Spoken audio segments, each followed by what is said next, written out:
right, Nathan Whitney. Thanks for Thanks for joining me on the show. What are we called here? What do you call yourself? Nephew. And you can be uncle. No. I mean the show. Your this podcast. is the Andrew Whitney show. The Andrew Whitney show. Uh-huh. Well, this is fun. Yeah. Thanks for inviting me. I appreciate the opportunity to talk ontology, and it's my favorite subject. And I like talking about it. I'm trying to write stuff about it, but with a full-time job and the things that I'm doing, it's a challenge. But I'm hoping to have a full book out someday that talks about my views and how I see existence. Yeah. That's awesome. So this whole podcast was kind of born out of maybe a 5-minute conversation we had when driving across Orem, and you just started talking about ontology, and I thought your reviews were really fascinating, and I said, you know what, I should just have you on the podcast. So sure. Yeah, so I'm excited to dive into it. I think we'll cover quite a few topics, but before we even jump into any specific topics, just I want to hear like what got you interested in ontology, and when did your brain just start thinking in those terms? I guess, I've always been interested in truths and how they work. About the same time, so this would probably be about 15, 16 years ago, two things happened that kind of took me on a path of deeper reflection. One was I was actually doing some study and listening to some podcasts and some things, and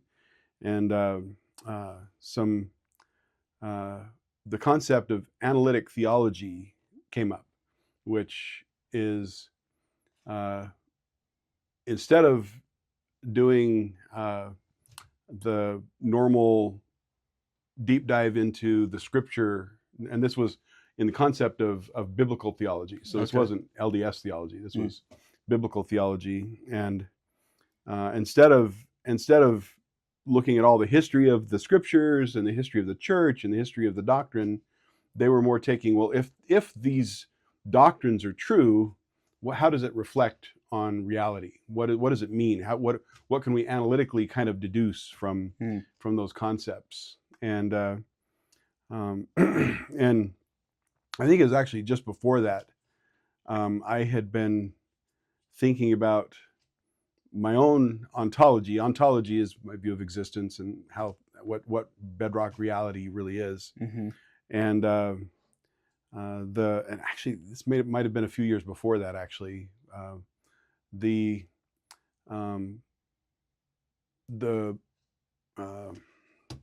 song by W.W. Phelps, If You Could Hide a Kolob.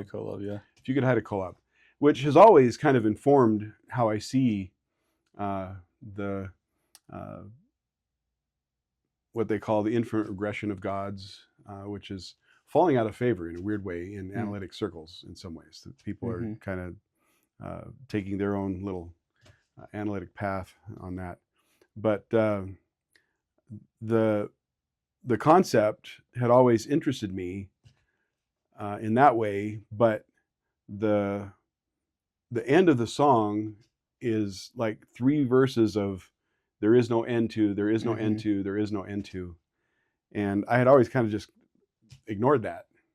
And I finally realized, wait a minute, because I'd been doing other studies and thinking of things. And I realized that infinity or an endlessness, infinity isn't a number, it's a concept. And how it applies to existence is actually fascinating. And it opened my eyes to, wait a minute, it never ends. It literally never ends. And we can talk about that more as far as how I analogize my ontology, because that's an important way of kind of expressing some of the things I think about. But infinity as a concept really started hitting me more deeply. And I read D&C section 76 all the time and seem to get something new out of it almost every time. And the end of D&C 76 hit me pretty hard as far as again solidifying some of my concepts and how how I see reality. Yeah, that's awesome. So this all started to formulate 15, 16 years ago then? It's, I mean, it conceptually, I've been thinking about these kinds of things since before Mm-hmm. my, since my mission. Really was where I got some deep understanding of some spiritual concepts about the Holy Ghost and some other things. Mm-hmm. But the concepts of wanting to write this book and what it would look like, 15 or 16 years ago. Hmm. And I've been trying to. I've got several chapters written, but I need to get it cleaned up. Awesome. So. Well, let's start with consciousness, because I think that's foundational to a lot of this. And it seems like with AI and a lot of things that have been happening recently, that's kind of come to the forefront It has. in a lot of circles where people are just. It seems like the more we know, the less we understand Yeah. when it comes to that. And we understand the brain probably better than we ever have. And when it comes to consciousness, you hear people talk about the easy problem and the hard problem of consciousness. Yeah.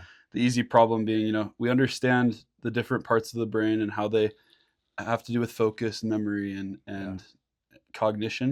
And we understand the neurons, but we still don't. The hard problem being, why does any of that have a subjective experience at all? Right. And why does it feel? Right. Why is there?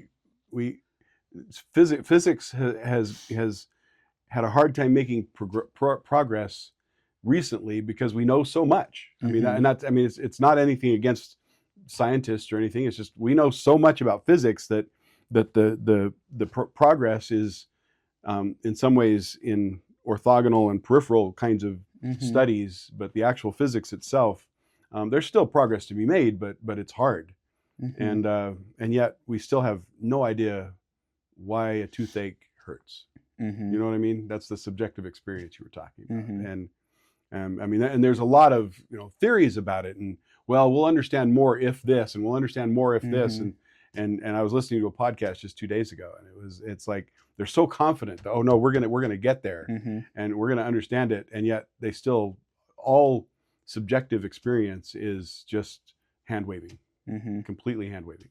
Mhm. So from my ontology, consciousness is a bedrock foundational concept that is emergent in existence, not in this universe. This universe is created, in my mind, a created entity, Okay. whereas but in existence, consciousness is an emergent phenomena that comes. I analogize it to if existence is an infinite beach, Okay. because sand is made of silicon, and silicon can turn into computers and Yeah. that kind of thing. And again, analogies are always imperfect, but Mhm. they kind of give you an idea of what we might be talking about. I look at it as, if existence is an infinite beach that keeps rolling and rolling, at some point something's going to happen to that silicon and it could turn into a computer. And Hmm. and my analogy is maybe there's little purple pieces of sand that when Hmm. they turn into computer, they have subjective experience. Okay.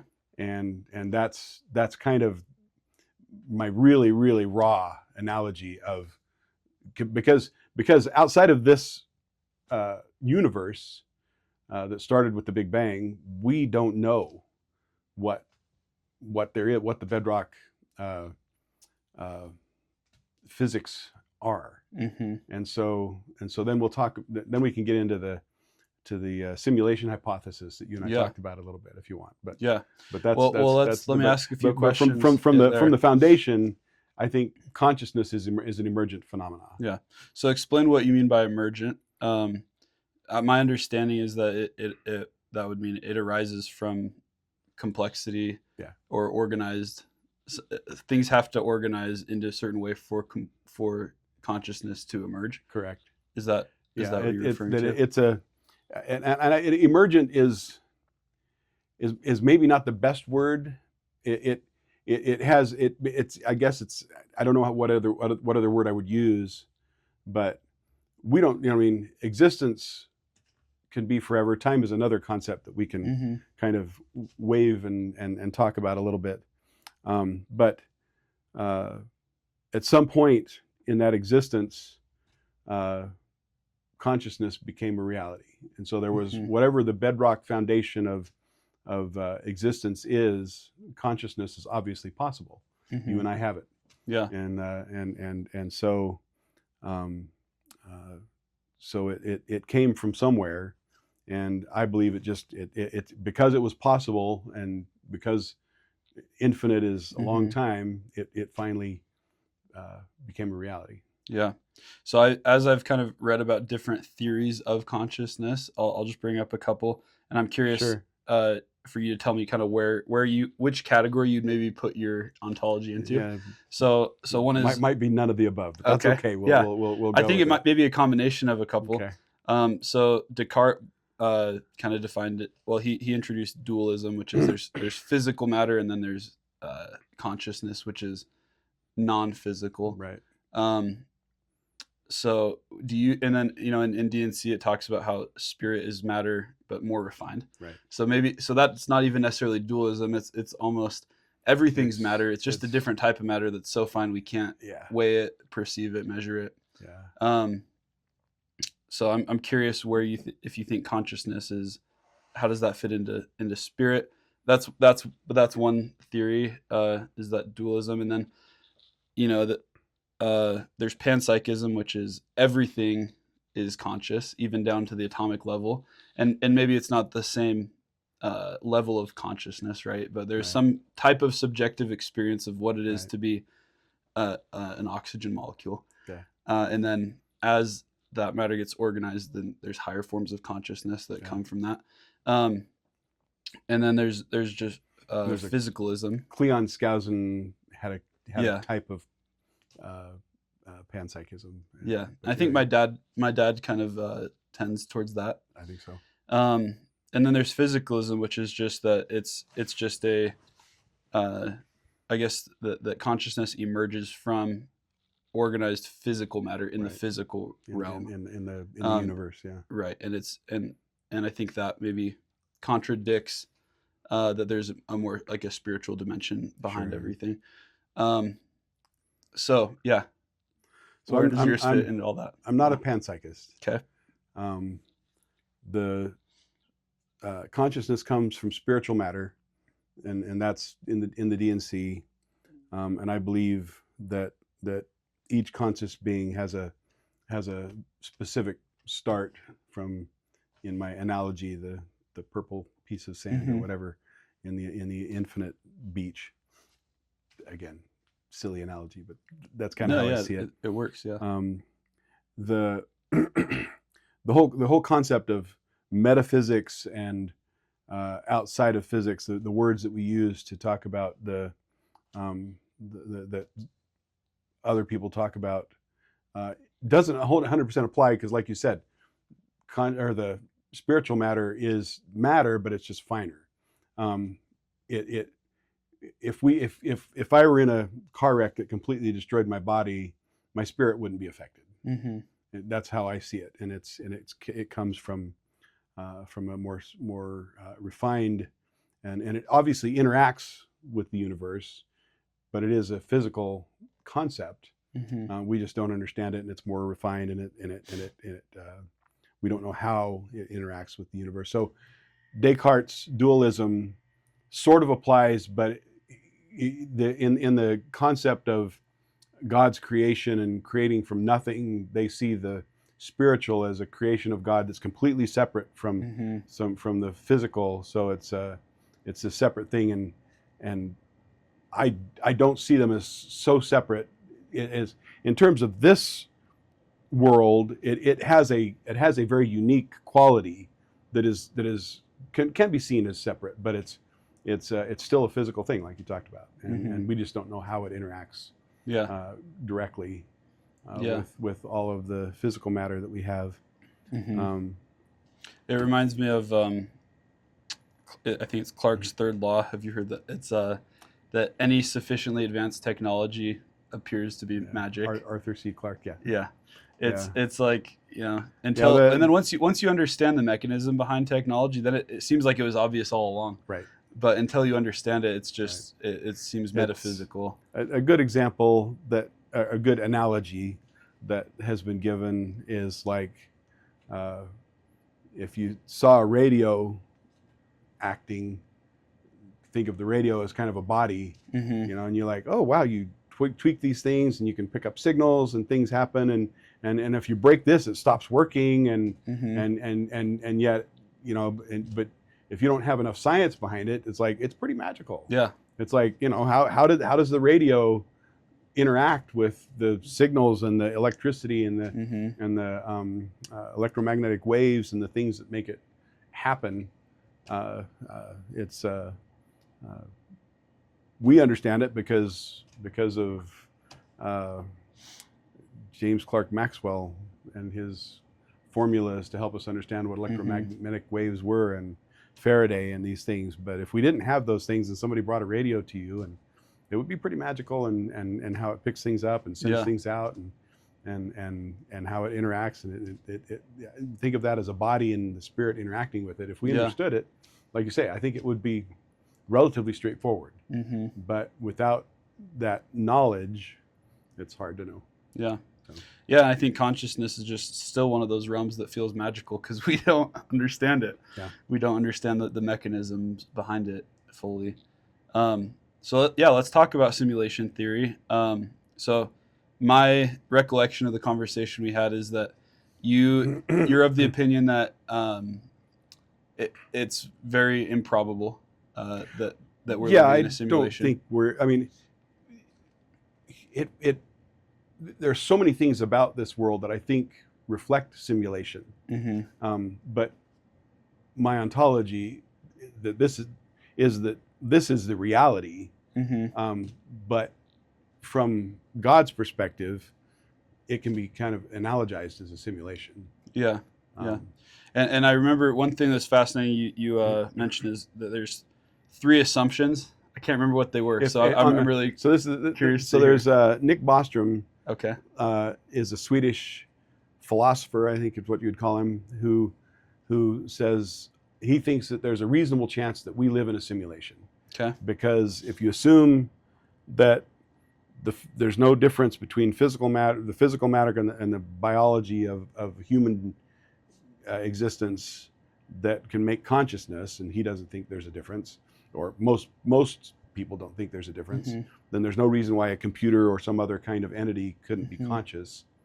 And that's assumption number one. If there is a unique item in our carbon-based makeup, physical makeup, that is required for consciousness, then that kind of fails a little bit. So you're saying that you have to have more of a physicalist ontology in order for simulation theory to work. For his assumptions about the fact that we might be living in a simulation, for that to be correct, he makes that first assumption. That first assumption can go a lot of directions, but that's the first assumption he makes. The second one would be... Sorry, can I pause let me, in case people listening to this aren't super familiar with simulation theory, right? Let me just lay out what it is before you dive into it. So my understanding, and maybe pitch in, is that so if technology just continues to advance, and our power to compute continues to advance, eventually we'll be able to model the universe in such accurate detail that it becomes practically indistinguishable from base reality. Right. And then those simulations, if they're truly indistinguishable, will also be able to simulate reality, so that there will be more simulations than there's one base reality and infinite numbers of simulations. Therefore, the chances that we're actually living in a base reality become 0 to none, and it's more likely that we're in a simulation. But that all hinges on the assumption that it's possible to simulate reality, which is kind of where you bring that into question. Well, that's the first assumption is the assumption about consciousness. The second assumption is kind of what you're saying, is that computer technology and those kinds of technologies are going to continue to grow. And I have problems with all 3 assumptions, but that's fine. I want to dive into those. Yeah. Well, computer technology is already kind of peaking out in some ways, where we can't get the NAND gates and the OR gates any smaller. The transistors are already like what, 2 nanometers, right? And it's just you're getting to a point where you just can't put any more in them. But anyway, that was part of the assumption, is that you can simulate down to base reality in such a way that it's indistinguishable from our true reality. And then the third one is, and I have problems with this too. And the third one is actually really interesting, because the assumption there is that there wouldn't be a reason not to simulate reality. Okay. And I remember Sean Carroll has his podcasts that he does. He's a physicist. Okay. And he has some wonderful podcasts. And he was interviewing a gentleman. I don't remember his name. I should go look it up. I've tried to find it since we talked about it, but can't remember his name. But he was interviewing a gentleman, and the gentleman was they were talking about Bostrom's three assumptions, and he got to that third assumption, and he said, yeah, and there might be some ethical concerns. Yeah. And I just thought it was funny, because those ethical concerns make up like 95% of my ontology. And so we can talk about that. But I mean, in my book the first chapter of my book that I've started writing, I have Simon. Simon is a 12-year-old who's running this simulation. Okay. Of our Earth. Okay. So we happen to be his simulation. Okay. And his mother comes. So God's a 12-year-old boy. Right. In this. Okay. Named Simon. Okay. Exactly. And his mother comes in and says, Simon, I've told you 100 times, you can't run that simulation because it causes suffering and grief. And it's just a joke, right? But that's the if that reality is true, and you've got a 12-year-old who can just create our universe and let it run as a simulation, there might be some ethical concerns. I mean, you can go and tweak things and go watch somebody, do this or do that and force this or force that, and it's there might be some ethical concerns. Yeah. And, so I've read a little bit about Bostrom, and I guess this is separate from his three assumptions, so not to be confused with that. Sure. It's just he thinks there's three likely scenarios. One would be that we're already living in a simulation. Right. Okay. Second would be, let me start from the other end. So the first is that either humanity goes extinct, or civilizations go extinct before they're able to develop the ability to model the universe or consciousness. Part of the second assumption. Okay. Yeah. The second one is that we develop the capacity, but we choose not to do it because of ethical concerns. Yeah. And then the third one is that we've already done it and we are in a simulation. Right. So one of those has to be true. Yeah. And so you would say that it's not possible. Would you lean towards the first one then? Well, I regardless of biology and physics, consciousness comes from outside spirit, that comes from creations of God, that it's not created from nothing, and that's an important concept, but creations of God from something, because that's an important concept in the ethical concerns as we look forward. But and so it's impossible to simulate consciousness in a computer or things that we have here on Earth. And then I don't think we'll get computers fast enough. I mean, we're doing some what do they call them, with quantum computing. Thank you. The word escaped me. Quantum computing that might get interesting, but I still don't think it's going to have. And I think a lot of people hear quantum computing and they think that it's just like our computers that we have now, but infinitely, but they're actually not ideal for a lot of use cases. They're good for calculating probability and parallel things, but there's a lot of use cases where just the regular silicon computers are going to work better. They're as far as simulating quantum reality, it's actually very interesting. But I mean, we're at a couple hundred bits at most on a quantum computer right now, and the limitations of reality and of interference in the quantum realm make it so that it's going to be hard to get past that. So yes, it does reflect the quantum-based reality, but reflecting much more than that in more than just a couple hundred bits, you're just not going to get much. And so it's interesting, but again, I have a lot of problems with the second assumption. I don't think we're going to get the kind of compute capacity ever that will really give us a base simulation Yeah. of reality that really looks like reality. Yeah. And just one thought I had right now is going back to the hard problem of consciousness. Yeah. There's this concept of a what do they call it? Like a conscious zombie. Have you heard of that? Yes. So it'd be somebody, well, and maybe it's possible that we get to the point, if we really truly understand, the brain completely, Yeah. that we could simulate a brain, and you could have a being who on the surface appears to be conscious, Yes. but doesn't have any subjective Yeah. experience. Do you think technology could get to That's that you, point? not me. I'm just kidding. Yeah, you're the only one who's having, right. We're all just I'm a zombies I'm a here. solipsist, and I'm the only one who exists. You guys are just yeah. You're Wouldn't just that be a brains. lonely universe? It would be. So anyway, sorry, I interrupted you. No, but do you think technology might get to the point where we could replicate the easy problem of consciousness, but never truly create beings with a subjective experience, because that requires a soul or a spirit? Yeah, yeah. On a limited space, as we're talking about, like you're talking about right now, where we're not simulating like a whole universe with a lot of people, where you're simulating. I mean, the MLMs and the large language models are getting pretty darn good at looking like or acting like we do, and they're in some cases much better at technical manipulations and remembering things and playing chess and doing these things than we are. But then there's still questions that are so darn simple that they can't get right. Have you heard of the car wash question? Oh yeah. Well, no, I haven't heard of the car wash question, but I know some of them. But So if you ask an LLM, you say, "Hey, the car wash is half a mile from my house. Should I walk there or drive there?" They'll say, "You should just walk there. It's only half a mile." But you walk to the car wash. Like, but I can't wash my car. You can't wash your car. Yeah. You can get a bucket and take it back. So things like that it just can't. And then you explain, well, but I need to wash my car.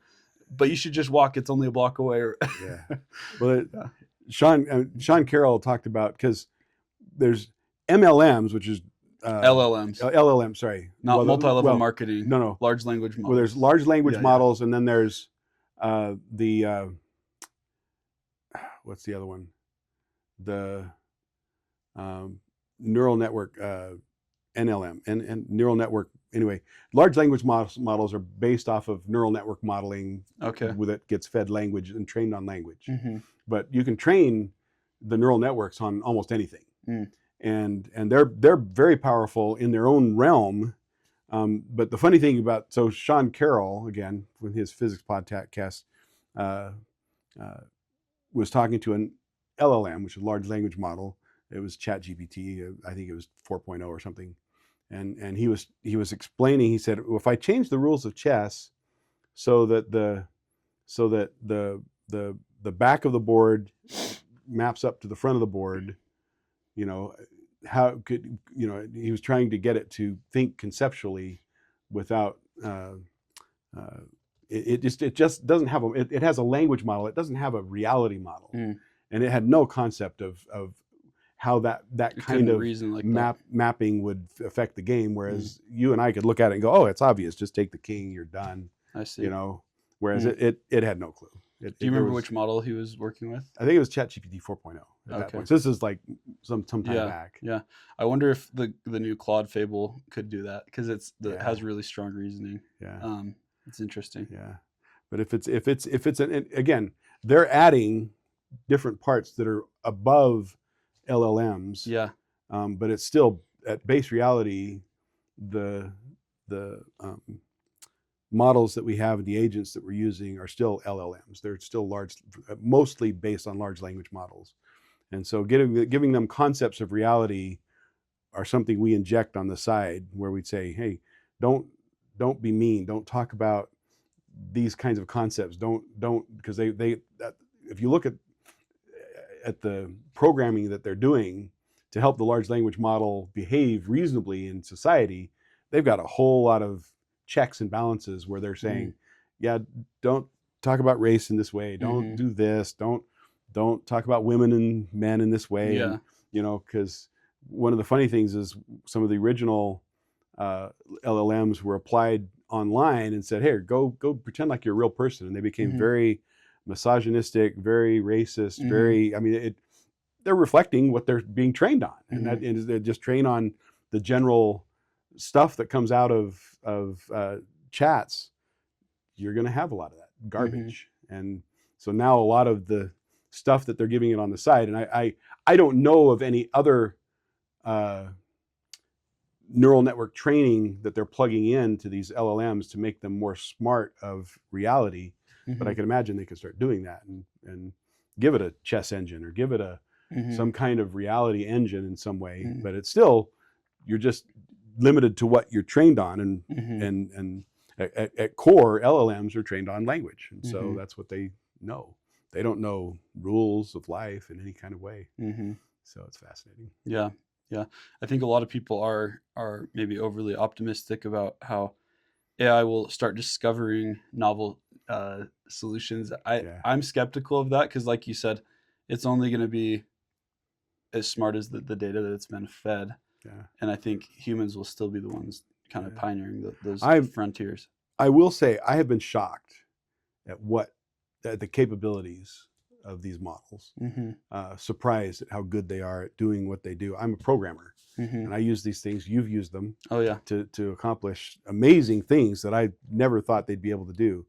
And so I have been pleasantly surprised, I'll say, at what their capabilities are, and yet, you know, they're trained on language. You step outside of language right now, and there's just not a whole lot that it can think about correctly, because it doesn't have a concept of truly what a foot is, I mean, other than in language. And so yeah, it's an interesting problem. Yeah. So let me ask you a question. We've talked about simulation theory. We've talked about consciousness. Why does any of this matter? Right? That's a question. So you enjoy thinking about ontology, but why does the ontology, how does that actually maybe affect the way that you maybe act, or why is it important that we nail it, that we get it right? I don't think it's critical that we nail it and get it right, but for people like me, a nerd who loves low-level thoughts and concerns, the fact that I can apply my logic and see what really exists and put together a model that makes complete sense to me increases my faith. And so I'm starting from a position of faith. I hope I'm not bumping my. No, I think you're good. Okay. Yeah. Increases my faith and is exciting and fun. Necessary. You know, maybe there's somebody out there who needs my book and would read my book and go, oh, you know, I was going off in the weeds, and this helps me, and bring them back, you know, from a faith perspective. That would be helpful. I would hope that might happen, but but whether it's necessary or not that's fun. Yeah, that's, for me, it's just like so exciting. Yeah, and it's really cool. Yeah. So we started off, you mentioned analytical theology. Yeah. And basically starting from a point of, well, if these things that are scriptural are true, and then deducting what reality is from there. So is that still the approach you take? It is. It's interesting, as I follow a lot of people online with their, you know, apologists and Jacob Hansen, Quick Media, Greg Mattson. I talked to both of them on a cruise earlier this year. And Hayden Carroll, I don't know if you've followed any of these guys. These are YouTubers who argue for the gospel and talk about these concepts. And they're arguing from scriptural perspective, but also from a logical perspective, trying to help people understand that LDS theology makes a lot of sense, and it does. But one of the things that I got caught up in when I was studying, I told you I studied the Holy Ghost pretty deeply in when I was on my mission, because I wanted to understand, is this really the way we learn truth? And it's very obvious from the scriptures that is how we learn truth. And but one of the things that can happen is we get caught up. I mean, my view of reality, of existence, my ontology, is based off of LDS theology. And yet we can go into scripture and get really sidetracked on, well, but the scripture says right here X. And it's like, the scriptures were not written as physics or ontological or they're not historical. They're spiritual guides for us. And if we get caught up in these other things, we can get wrapped around the axle in some ways. Whereas I look at the ontological implications of LDS theology and from the scriptures, but I take it one level higher and I look at it logically, and I've kind of released myself from having to prove it scripturally to somebody else. And I release myself from that and say, well, what does it mean to me? And that gets really exciting. I love that. And it becomes, excuse me, it becomes a freeing, because I'm not arguing with somebody online and having to prove, oh, no. If you look at this, historically, this kind of means this, and this, all these kind of things. I'm just freeing my mind to say, well, what does it mean to me?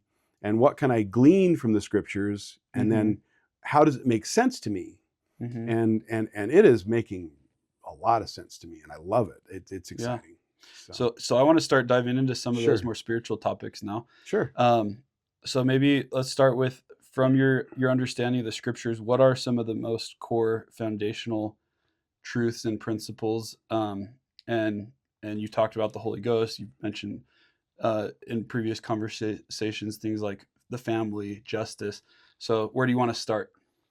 I guess it's interesting because we'll back off that just a smidge and say, if you're going to give Simon, my 12-year-old simulator, power to create a world, how would you want to screen him and say, well, wait a minute, he can create anything he wants. How would we screen him? And I think that's, using that as an analogy,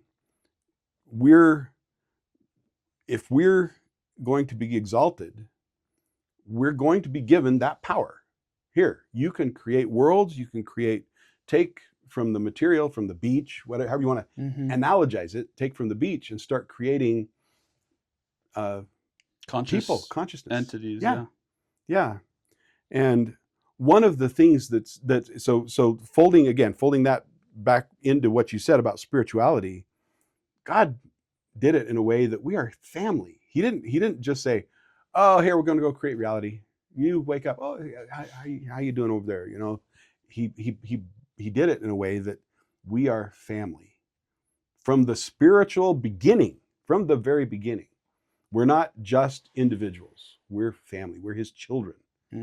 And I think that's on purpose. And that responsibility is given to us in exaltation to say, create families, to create families is the way God has done it. I'm assuming that's going to be the way we'll do it if we get that responsibility, because it's so powerful. It's such a powerful concept. And then one of the things about celestial, telestial, terrestrial, there is a lot of connection between those three. And all three of them are going to be extremely powerful. The celestial will have interaction with the terrestrial. So we might not be able to give them that responsibility, say, here's responsibility to create consciousness. So they become terrestrial, but they will work hand in hand with the celestial and be given responsibility.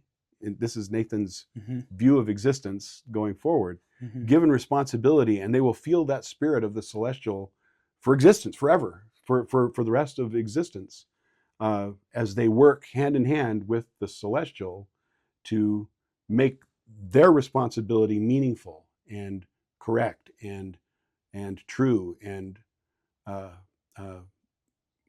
if one of the ways I like to see it is, like to talk about it, is, let's say I'm given that responsibility and I've got these spiritual entities that I'm either creating or going to create, and I can look at it. If there's any chance at the other side of that creation, that someone can come to me and say, that wasn't fair. I shouldn't be here. If there's any chance that that happens, I'm backing up and I'm rerunning my zombie simulation, because that's I think that's a possibility. Rerunning my zombie simulation and going, oh, okay, nope, that wasn't fair. And fair isn't just this life. It's pre-earth life, it's this life, it's the spirit world, it's the afterlife. But at the end of that point, that's where we have to say it was just. It was you got what the most that you could get out of it. It has to be a perfect plan. And so that perfect plan has so many threads that we can pull on, but it's a beautiful plan. It is amazing. It's incredible. Yeah. And has depth. Every time I look at it, it has more depth in it than I anticipated before. And so it's pretty incredible. Yeah. So going back to the Simon's simulation, I like that. His mom tells him to turn it off because he's causing too much pain and suffering. And grief. Well, there is a lot of suffering and grief in life, and I don't believe it's a 12-year-old running the simulation. Correct. And so I don't think the goal of the simulation is to create a simulation that's free or devoid of hardship and difficulty. That has to be part of it. So. Well, we wouldn't learn good and evil, which is the stated goal, is for us to learn good and evil. We wouldn't learn it clearly without this kind of experience. One of the things that's super obvious to me about the universe that we live in is that it is temporary. In almost every way you look at it, the sun will burn out. The universe will die a heat death, what they call the heat death of entropic heat death, because entropy just keeps becoming higher and higher, and it is temporary. And that's, if you look at the scriptures, they say we are raised in corruption, resurrected. We're whatever they say about corruption, and then resurrected in incorruption. So the heavens that we create later on, celestial, terrestrial, celestial, will be incorruptible. You can't, they will not go away. They do not have a temporary existence. They're not entropy bound. Again, the nerdy part, if you think about that, they're not entropy bound. They will go on forever, and you can depend on those. And it's, so part of the being celestial and terrestrial and telestial is, if someone from outer darkness was allowed to come in and be a part of that, they would destroy it. And that's why we can't, we think, think of outer darkness as hell or whatever. It's a here are the things of God's creation. You would destroy them. So that door is locked into you can go anywhere you want. You're on your own. Because if you were let into this realm, you would destroy it. And so we can't let you into that realm. Yeah. So let me ask you this: how do you define sin, and how does sin fit into this? That is a very good question. We are progressing. We have potential, and we are progressing to the point where we can be trusted with the responsibilities and the stewardships that will come after. And the laws that God sets up for us are there to school us to find that humility, that ability to become the person that we have to become, to be able to be entrusted through the atonement of Christ, so that we can become the person who can be entrusted with these things eternally. And the sins are breaking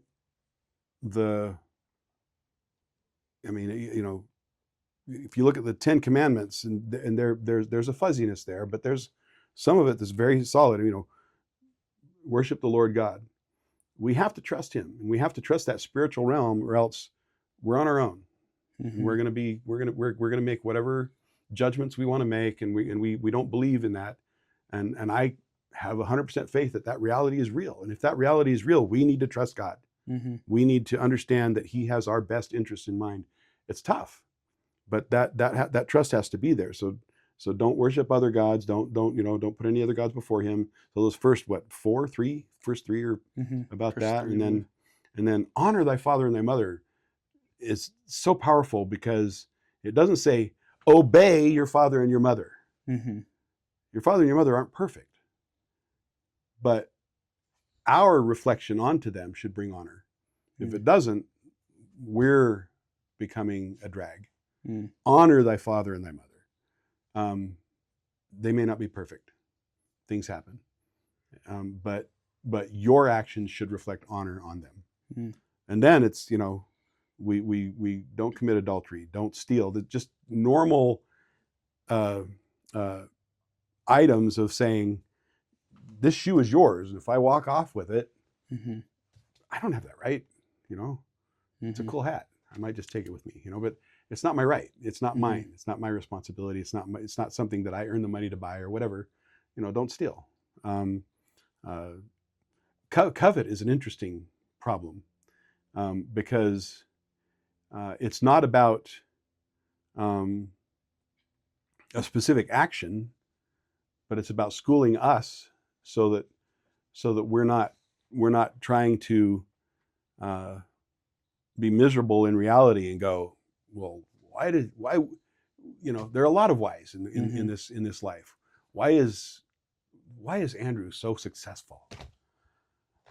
And why am I not as smart as Andrew, or whatever it might be? Don't put me on a pedestal, Nathan. Yeah, I'm still figuring things out here. I understand. No, I'm just, like I say, anybody, you like, Elon Musk, it's like, and you can become really cynical and really crass and really, but that hurts you in the overall scheme of God's plan. If you become cynical, crass, and doubt these things, that's not hurting Elon Musk. It's not changing the world.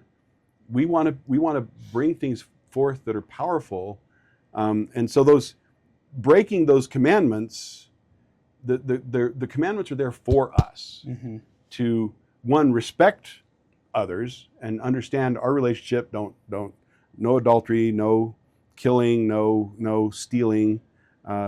False witness is an interesting one. It doesn't say don't lie. I've noticed as I look at the world and where the true pain of subterfuge comes in is when someone gives false witness. How do you distinguish that from lying? What's the difference there? You're such a handsome man. Maybe you are, maybe you aren't. Whatever. If someone's giving you compliments, a white lie, whatever it is. That was a really bad example, but we try to be truthful in everything we say, but it's not 100% easy to do, and sometimes we need to kind of shade things in a way that help our family or help whatever. I'm not saying it's right to lie, but the real danger of lies is so well encapsulated in don't bear false witness. It's like, oh, did you see Andrew? Don't say things that are false. He did this when you didn't do that. That's a false witness, and that's where real danger comes in. If you're affecting someone else's life, and I'm not saying, again, it's white lies, whatever. I'm not trying to draw a line and say it's okay to lie. No, I'm saying the real danger comes in bearing false witness, which I think is a powerful way of stating that commandment. I think it's really important. So back to my question of sin, what is it? If the whole purpose of our existence here is to learn, which I think that's fundamentally what it is. It's a learning experience. Learning and becoming. Yeah, that's both, a good. But yes. Yeah, transformation is part of this. Then it seems like mistakes are an essential part of that, right? They're inevitable. Yeah, except for one person. Okay. And that's what I want to get to is, so I think a lot of us have this concept of sin as, you screwed up, you did something bad, where we know that that has to be part of the process. Why? I think the scriptures teach us that sin creates a debt. There's a debt that's created when we, like a cosmic debt, when we go against what's true, what's right. Um, why is that the case? If it's necessary, then you could almost say in a way that it is good, because do you see what I'm saying though? Like if it has to happen, then why is it? It's part of the plan. So sometimes I think about this because I think as a kid, right, I would see it more as like very much black and white, right and wrong, and you screwed A up, and lot of people do. you need to go repent, which is I'm so sorry, and you have to feel bad about yourself, right? And more of like a shame Well, based. you don't have to feel bad about yourself. But that's how I think I used to Yeah, conceptualize it. but it's not a part of it. There's the repentance Right. process is, feel remorse is Yes. like, I shouldn't have done that. Mm-hmm. But it doesn't say feel shame or feel bad. Right. It just says, oh, that was a mistake. That was stupid. Mm-hmm. Nathan needs to change. It doesn't say feel bad, which is interesting. But yeah, that's how we take it sometimes. I agree. Yeah. And so, what is the appropriate outlook according to your ontology to how do we frame this, and then why is the atonement necessary? Why Yeah. is there a debt that needs to be repaid Right. if it's all essential and necessary and part of the plan, right? Yeah. So part of the Adam and Eve story that can be confusing is, in the temple and where we read about it, is the conflicting commands of God, saying, multiply and replenish the earth, but don't eat of that fruit. And knowing that they're going to eat of the fruit, and that's just a reality. I don't think there's a way to call it good, but inevitable and necessary for us to progress to where we need to be, is a truth that is just a part of the reality that we have. And the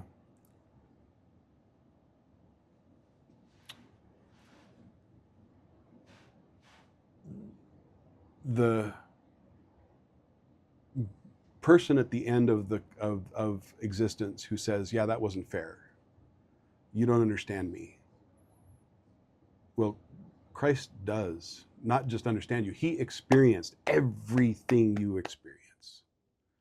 And so there is zero way for them to say you don't understand me.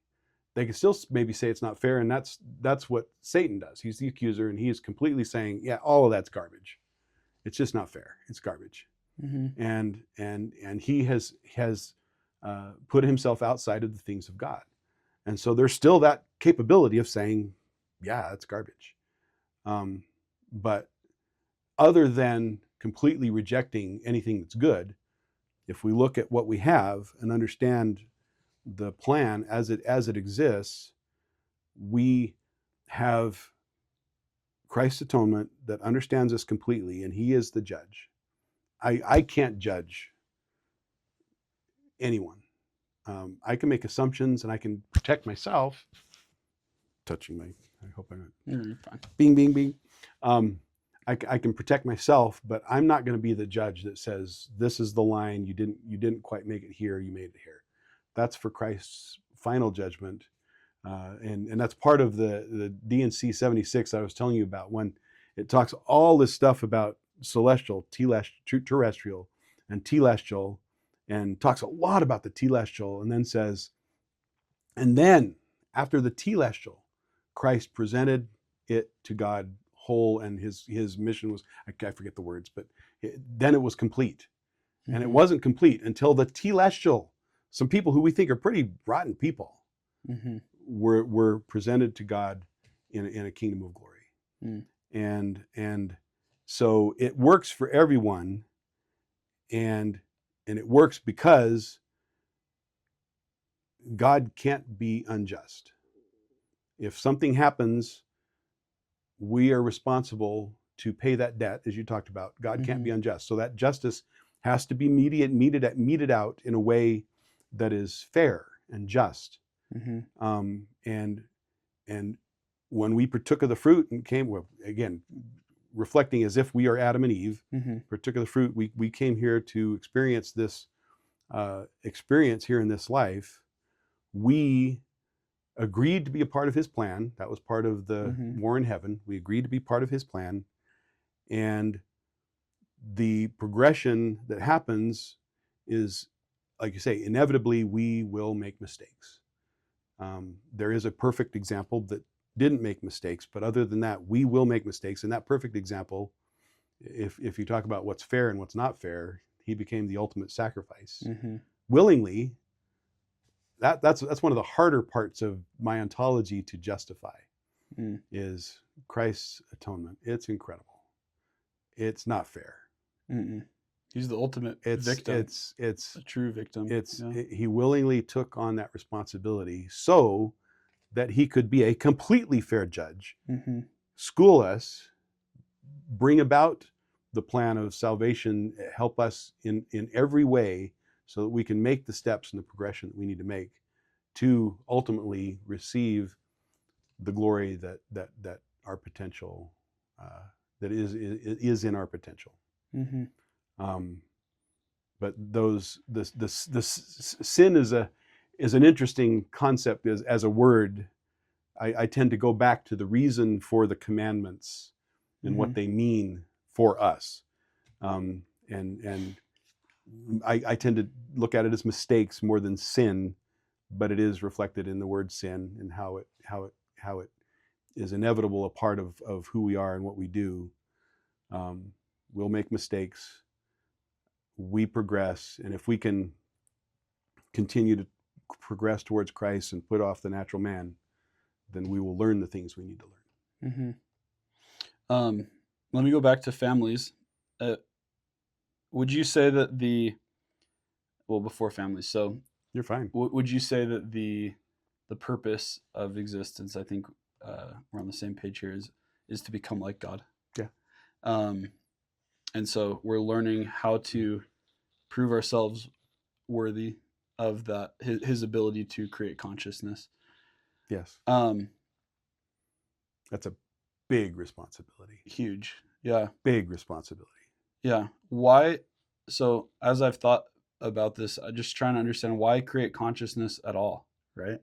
What? Because if there's no end to matter, there's no end to space, right? Yeah. If we're like, why continue just creating consciousness that can create consciousness that can create consciousness? What is the purpose behind all that, in your opinion? Let's go back to my beach. Yeah. So there's a beach. So consciousness arose naturally through, as I say, emergent.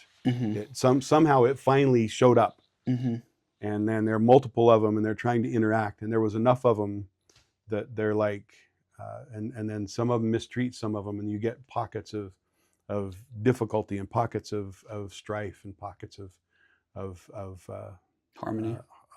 harmony and non-disharmony. And if we exist forever, we can see, oh wait, this person, in this life we can understand it's a very temporary life, and it's a very fuzzy judgment. I don't understand your motivations, and I don't understand what makes you completely. Whereas if we exist forever, which in my ontology we do, as spirit coming from spiritual entities, we can understand each other. Ultimately, at some point, we'll say that person can't be given that responsibility. That person can't be, but there's an infinite beach out there, and of consciousnesses that haven't been created yet. And somebody's going to go are we going to let chaos again? So you're saying consciousness will continue to emerge from the beach. What is to be done with that? Right. It's going to happen. And can we just let chaos reign? And that's in almost all myths of pre-existence or of the beginning of creation. The primordial soup. Primordial soup. It's Yeah. chaos, and we're taking. We don't want to let chaos just reign, and so the process that God has put together for us, gods have put together for us, is wait. I can give you responsibility for this section of the beach, and it's an infinite. So this section of the beach is infinite, and if you'll take that responsibility, we can prevent the chaos from happening there, and it becomes a plan that for everyone who accepts it, except for those in outer darkness, will find a kingdom of glory to be a part of forever. And letting chaos reign is a problem. And so I believe it could be millions of years before we finally accept that responsibility in the afterlife. We'll have a time will become a non-factor. But I think we will see that first we'll want to progress eternally like God did with spirit children, because the reward, because that brings ultimate happiness. I think we will have spirit children who will be happy about that. Just like we have children in this life who we bring in and we want to give them everything we can. We love them, and it's that analogizes really well with existence. But if we can prevent the chaos, because it's an infinite. Again, there is no end to spirit, matter, all of it. But we don't want chaos is the default, and God's plan, the responsibility that comes from God's plan can prevent that chaos in our response, in our taking responsibility for part of that. Yeah. So I like something you said earlier about how simulation theory, as a lot of people put it out there, probably not the case, just because of the assumptions that have to be true, which are very difficult.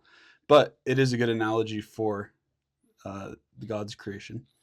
I truly believe that he can do a zombie analysis program of the full Big Bang all the way to the end and go, oh wait, no, I need to change that. Okay, rerun the analysis, and then we're put into the Big Bang before he drops the spirit matter into the avatars and lets it actually go.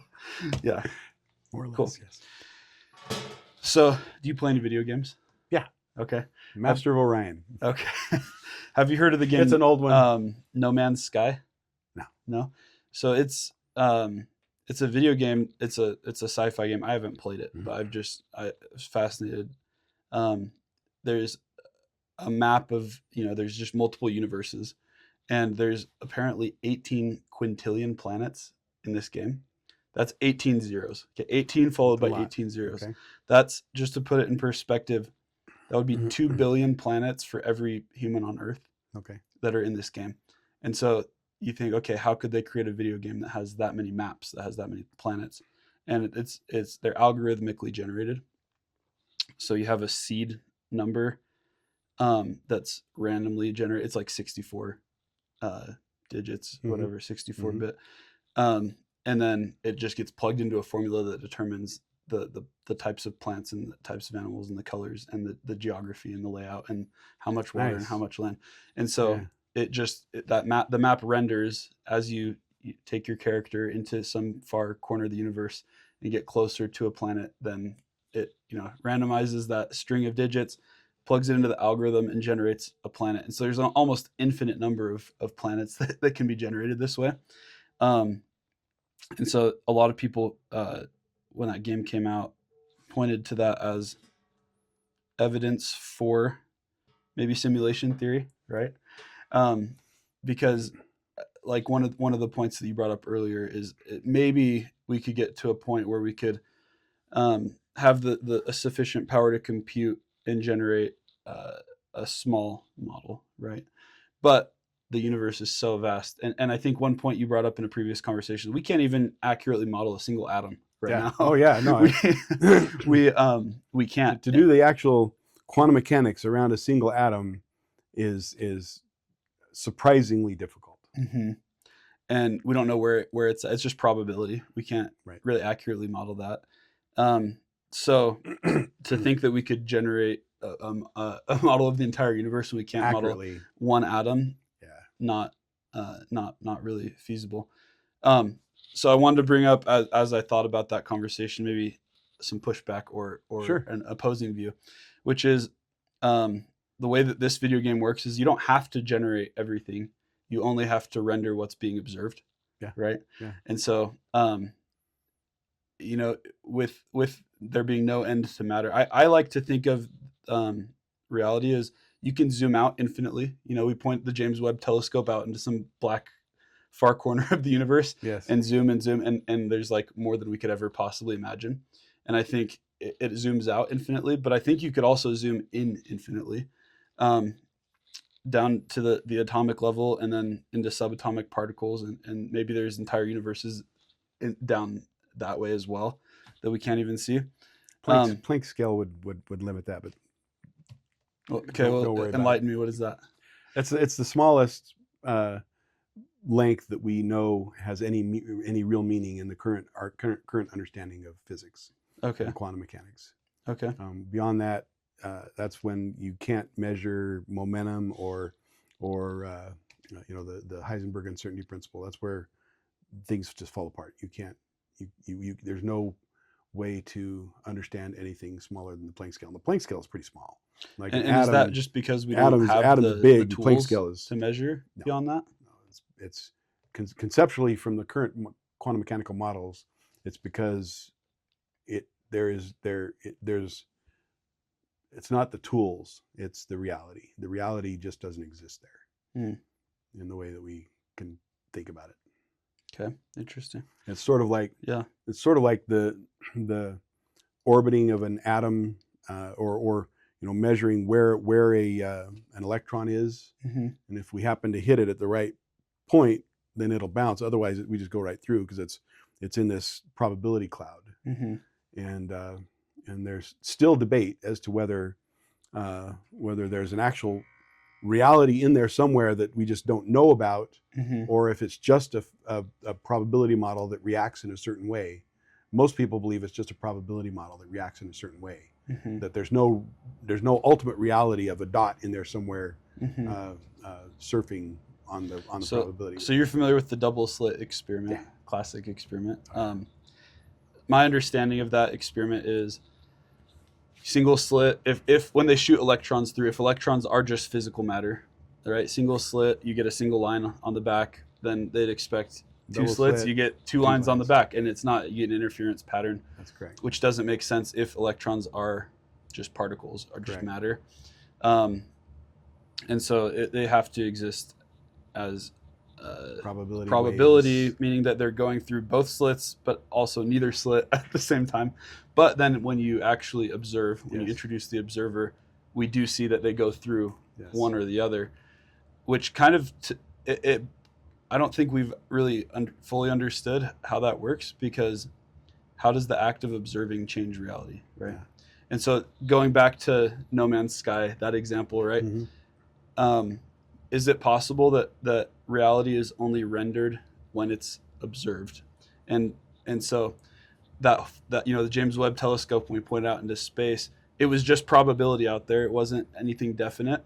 But then the act of observing caused it to collapse into a definite state that can be observed.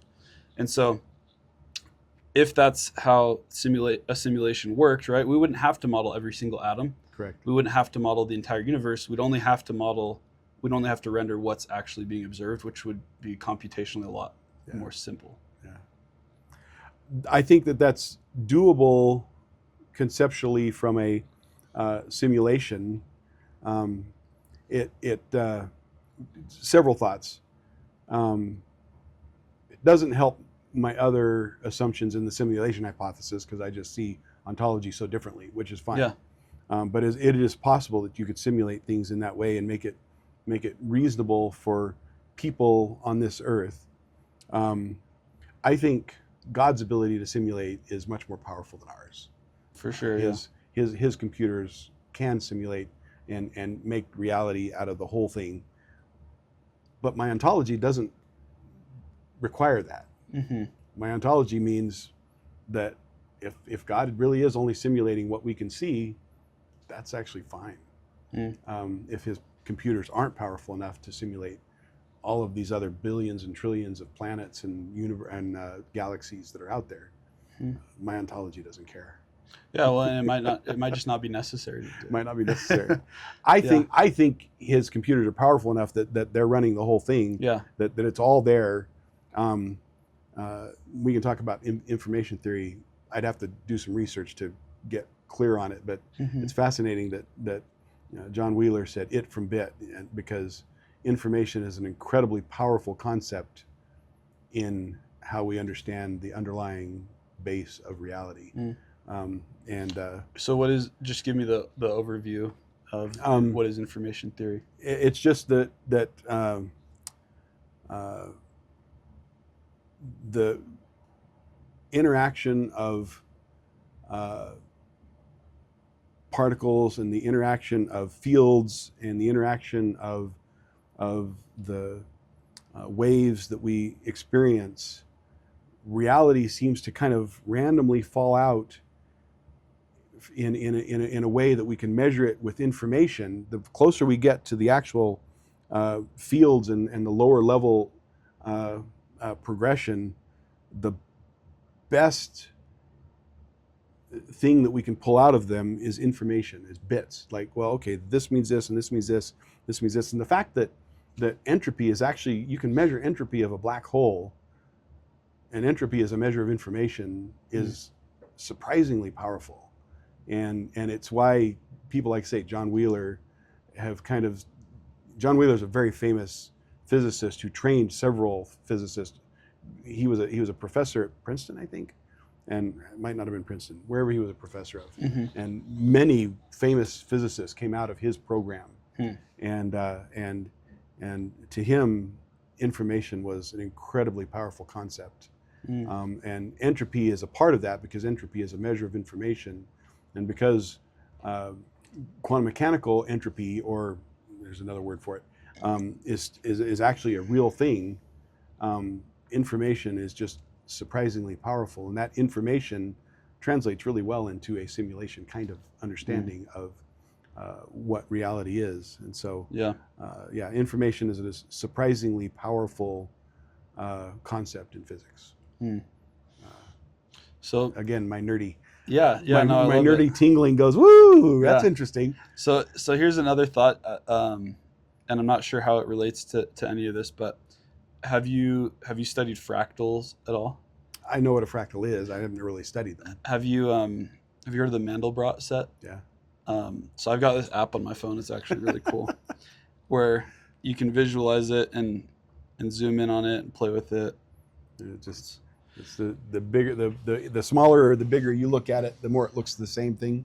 Yeah. So I mean, it's like, see, so that's the Mandelbrot set, and then let's see, you zoom in here, and look, there's another one.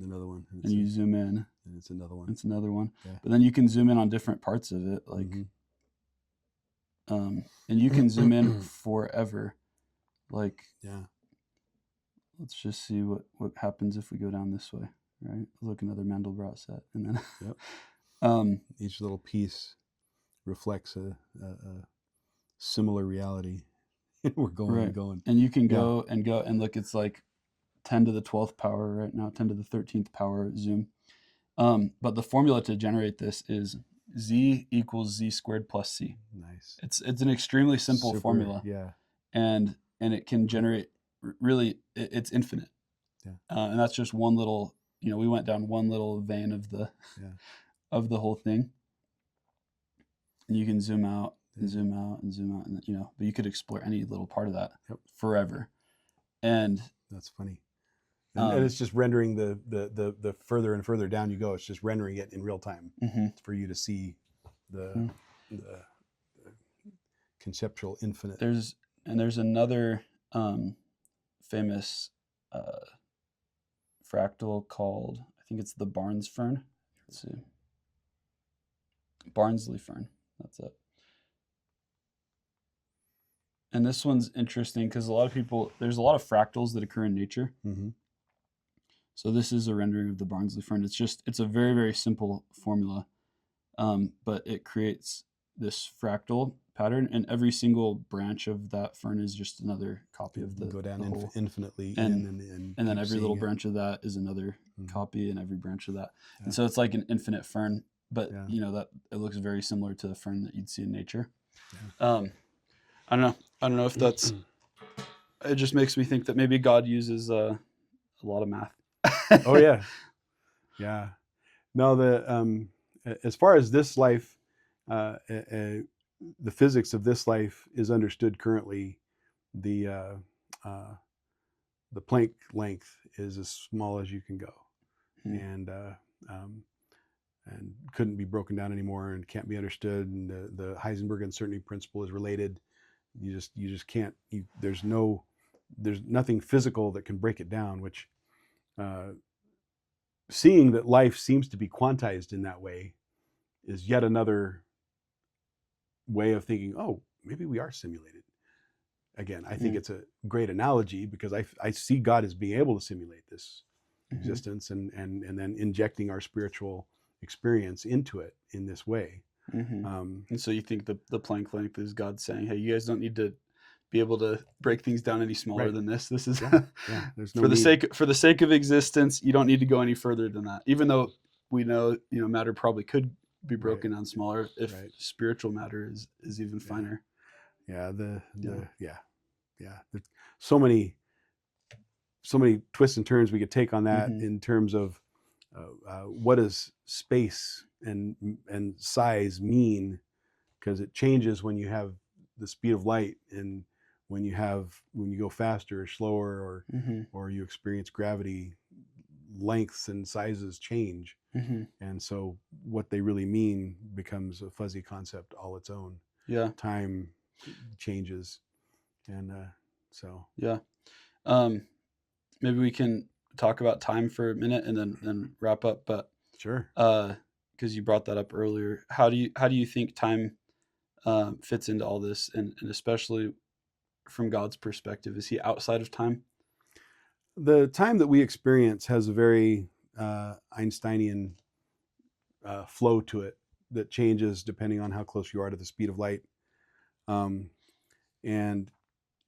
my view of God is that I don't know if he can speed up or slow down the existence that we live in. I think of it as we're kind of inside this little computer in God's office. He has like infinite computers that he's running, not infinite, but he keeps growing the number of simulations that he's running for us to live in. Again, calling it a simulation, it's reality. But he's running this universe. I mean, Moses, when he was experiencing God's showing him every particle of this universe, and then it's as if he took him out. Oh, here, that's this universe and this computer. It's as if he took him out and showed him endless creations beyond that.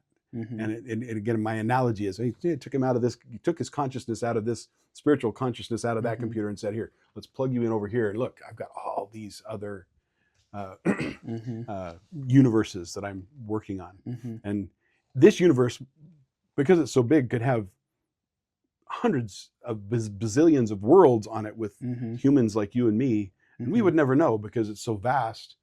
I mean, we got trillions of galaxies that have billions of stars in them each, and we can't even tell if our closest neighbor, Alpha C, which has a planet in the habitable zone.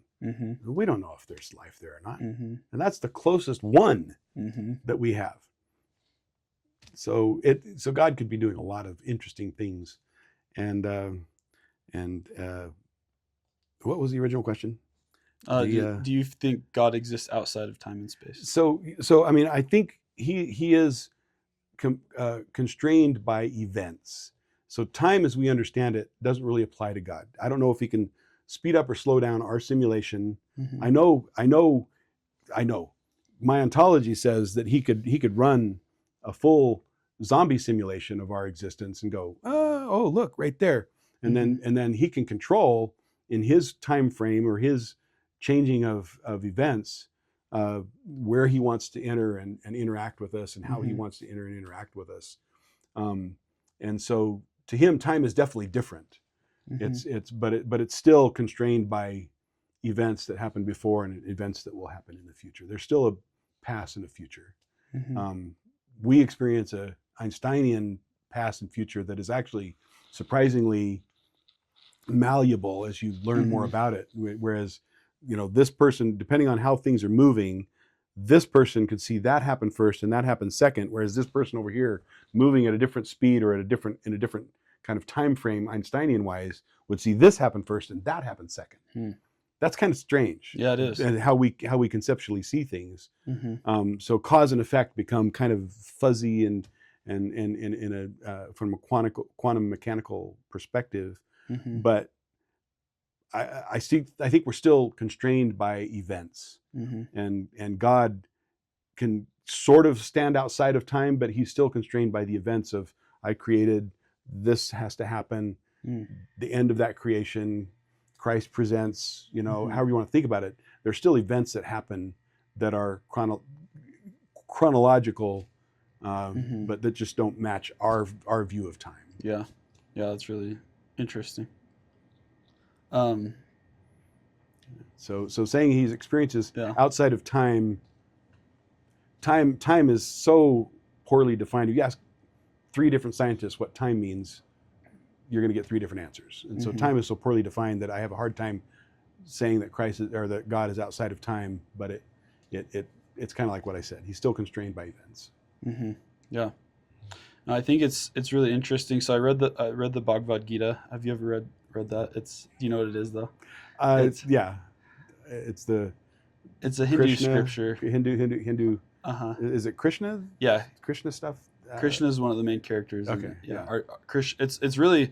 It's just like 18 chapters, an excerpt from the Mahabharata, which is the larger text. Okay. But it's probably the most popular portion of that, and it's just a dialogue between Krishna and Arjuna. Okay. Krishna's a god incarnate, and Arjuna is just a prince, a human, and it's really fascinating.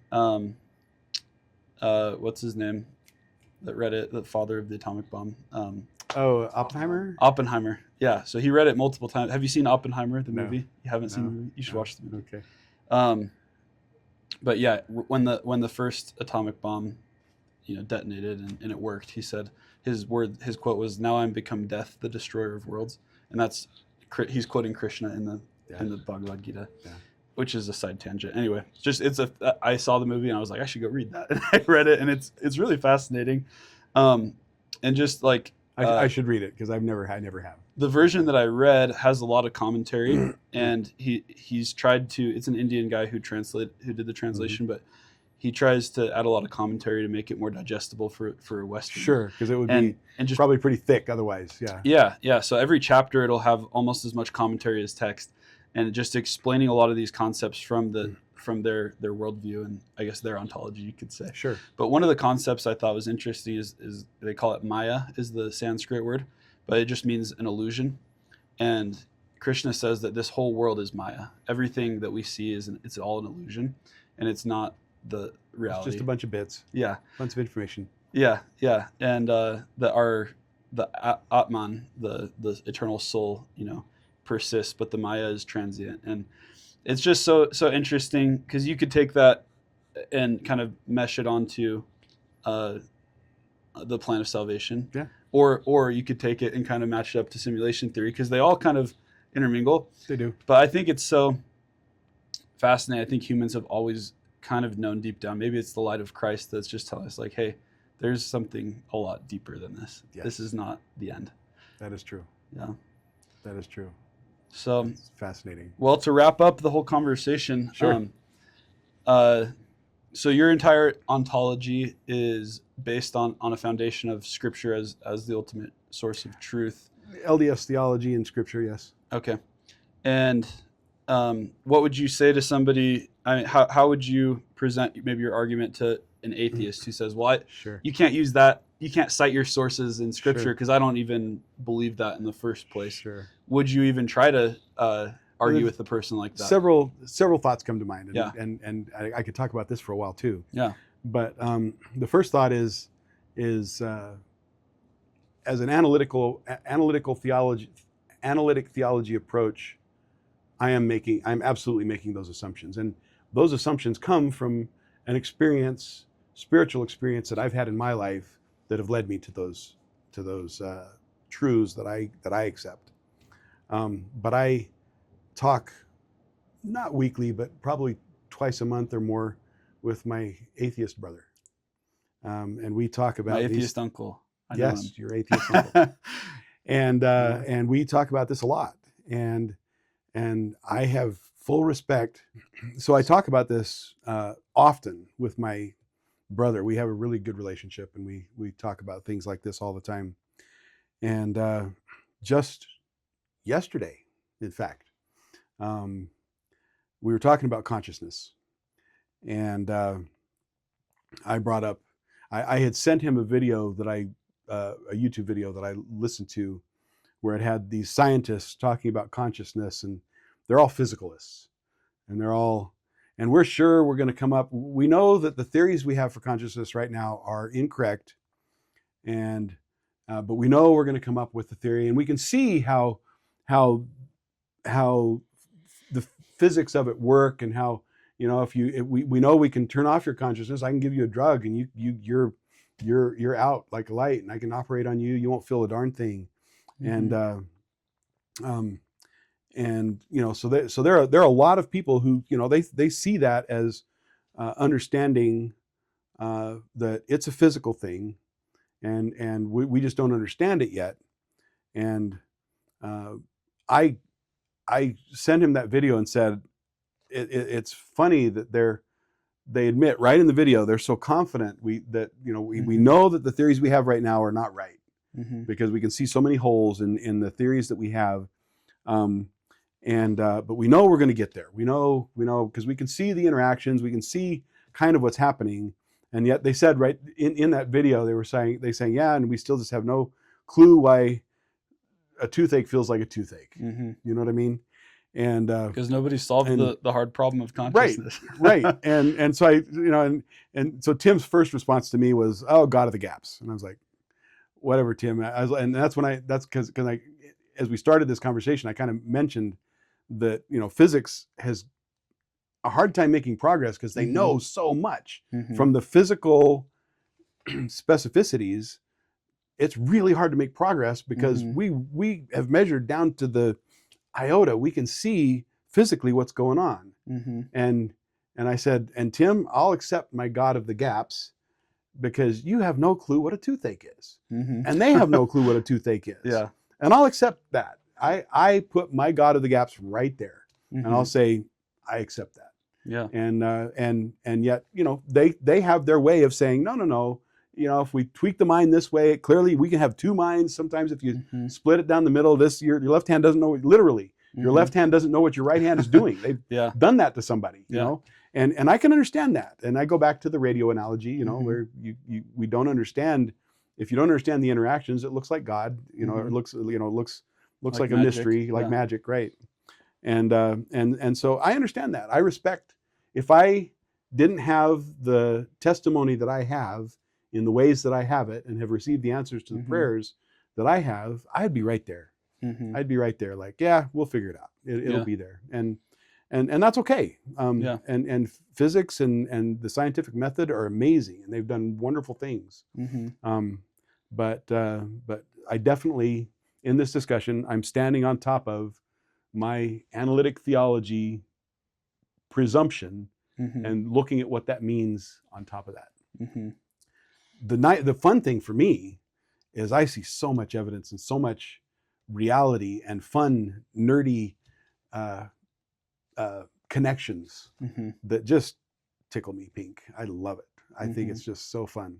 And there's so much we don't know, and I think anyone who claims to have the answers with consciousness is like, it's arrogant, you know. It's kind of presumptuous to say you know it, because nobody really knows. And there's actually, I was reading that there's a lot of scientists, philosophers that are leaning towards panpsychism Yes. because No. we don't know. So We don't know. So Sam Harris, Uh-huh. who's a famous one of the four horsemen of the new atheism, Mm-hmm. his wife is one of those. She is a psychologist, a researcher in psychology and consciousness, and she is a panpsychist. And she says, "I'm a panpsychist because nothing else works. Everything else has holes. It has to be panpsychism. Consciousness has to be a part of everything because everything else I've studied, it just doesn't work." And okay, Yeah, that's yeah, you maybe, know. yeah. Yeah, I think I've thought a lot about questions and answers. Two people come to mind. You might have heard of. Do you know who Richard Rohr is? And not off the top of my head. He's a Catholic father. Okay. He's written a lot of books. He's a friar, Franciscan friar. Okay. And he talks a lot about the history of Christian mysticism. Yeah. And one of the things he talks about is that, like, the more we know about God, the less we actually know about him. and he used to do, when he'd speak, he'd do question and answer, Q&A. And now he just calls it question and response because he says, I don't have any of the answers. I can respond to your questions, but I don't claim to have any answers. So he just does Q&Rs now. Yeah. But the other person that comes to mind is Ian McGilchrist. Have you heard of him? I doesn't come to mind now. So he has done a lot of studies on the brain, and we have two hemispheres of the brain, the right hemisphere and the left hemisphere, and they're kind of in a lot of ways just mirror images of each other, but they actually specialize in kind of different tasks at the same time. And so he's studied a lot about what is it, people who are left brain dominant versus right brain dominant. And the left brain, he says, as a society, we're more left brain dominant just because of the way that the education system is. It tends to exercise the left brain more, where the left brain likes to know things. Yes. It likes to apprehend ideas. And it's also a Western and form rules. A Western way of looking at it too. Yeah. Western world tends to be left brain. Mm-hmm. They want to have those Greek answers that are, you got the problem, you get an answer, and the fuzziness. Let's solve the problem. Yeah, the fuzziness of Eastern thought is more accepted in Eastern thought, whereas Western thought tends to be left brain. Yeah, they want to have answers. Yeah, and the right brain is okay not knowing. It's okay with it can tolerate a lot more uncertainty. It can kind of hold a paradox for longer, where the left brain goes, no, we need to. One thing has to be true, and the right brain can juggle and say, well, these things could be all true, or maybe none of them are true. Yeah. And it's kind of interesting because I've heard it applied to AI with reinforcement learning, where they'll train these models where basically there's two pieces to it, where one of them is guessing the answer and one of them is saying, no, this is the right answer, and reinforcing. And even within our brain, you have one side that kind of asks questions and one side that answers the questions. But just certainty, right? I think it is very left-brained of these atheists to say, no, we know that we're going to figure this out and we're going to get the answer. And from their perspective, that's the only thing that you can have, because they don't have my assumptions. Mm-hmm. And so that's where they have to go, and that's okay. That's where science leads them. They trust science and they've seen it work. I've seen it work too. It's great. Mm-hmm. It's amazing. But they don't come from the foundation that I come from, and so I apply a different metric. Yeah. And so that's okay. But I do think that science as a whole should be more curious and less certain. I agree. I think that's the whole purpose of science, is to ask questions. Yeah. And you have, we only have theories. We don't have answers in science. We have a working theory until it gets replaced by a better theory. Yeah. And their pushback would be, no, that's the whole point of science. Science says, look, here's truth. Go test it. Go test it. Go test it. And so, but I think that above that, they make assumptions that they don't realize they're making sometimes. Mm-hmm. But as far as a scientific theory, you're supposed to question everything. Mm-hmm. You're supposed to. That's the whole point of the scientific method, is to test it. Mm-hmm. And but like I say, it leads people to make assumptions that I don't think they realize they're making. Yeah. So. And I'm sure they'd say the same thing about religion. So. Oh yeah. I think everyone's making assumptions. Yes, that's true. Yeah. And maybe that's their religion, right? is science. So Yeah. Well, cool. This has been an awesome conversation. Thanks for Thank you. Thanks for coming on and Appreciate it. Yeah, it's been really good. A lot of fun. Thanks for having me. Appreciate it. Okay. Thanks. Thanks, Isaac. Yeah, for sure. So.